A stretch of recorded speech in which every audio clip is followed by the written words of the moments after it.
What's up everybody? So in this video, I wanted to go over Bngo stock and senseonics. Bngo is reporting on the 9th, this is going to be this Thursday, and then senseonics is going to be reporting on the 15th. And first off, let's get into bionano genomics, and then we're going to end this with senseonics. Now Bngo didn't have all that much going on during the market, however pre-market it was up 5%, and then after hours it was up nearly 5% as well. Now I did want to pull up Bngo's chart and show you that we're reaching an important point here. Above us we have this descending resistance that's been going on for over a year now, and we also have all three EMAs just hanging over our head. I do think Bngo isn't going to do a whole lot until we actually get our earnings out, being that the market is so intolerant to risk right now, and the fact that small caps are even higher risk by nature. Plus the fact that we're so close to our lowest point here definitely has investors shaky on this one. And one thing you'll notice here are the EMAs are kind of tightening up, at least they're tighter than where we've seen them for the majority of this year and last year. And a surprising earnings, maybe some good news on forward guidance, maybe a big revenue beat, something like that could definitely give this some bullish momentum, and technical traders could be looking for a break of this descending resistance,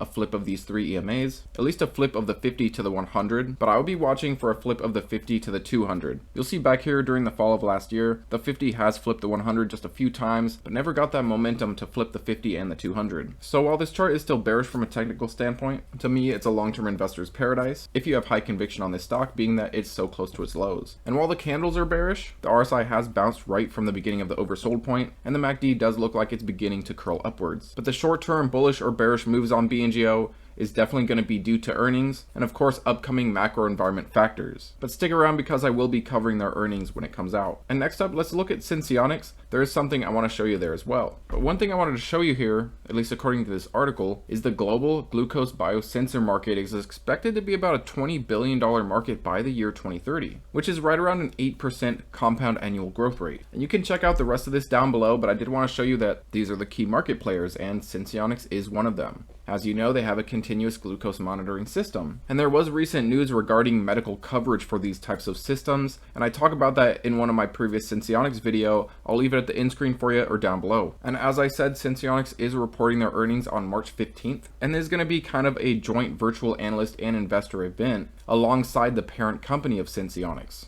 and Ascensia Diabetes Care. And I did want to show you something we've got going on here. We do have a potentially great setup here if earnings comes out positive. And you'll notice that a little push up could definitely curl these moving averages upwards. And the last time we actually saw an upwards curl on the moving averages was back here in July of 2022. And the price went from about $1 all the way to about $2.40. You can definitely tell that this isn't a perfect pattern, but you can kind of see where price action is going. It does seem like it's tightening up into earnings, and we are set to a break in either direction. If we pull back, 95 cents is a support. If we break that, we will see an accelerated move downwards in my opinion. And if we do get a surprise on earnings and we start moving upwards, a break of about $1.25 can definitely push us in the right direction further. You'll notice that this previous bullish momentum was stopped by the 200 MA. And I think a break above 125 and a break above this 200 MA can get us pushing in the right direction. And the next thing will be seeing this 50 to 200 cross. But that's all I got for you for tonight. Hopefully you enjoyed. Thanks for watching, and I'll see you tomorrow.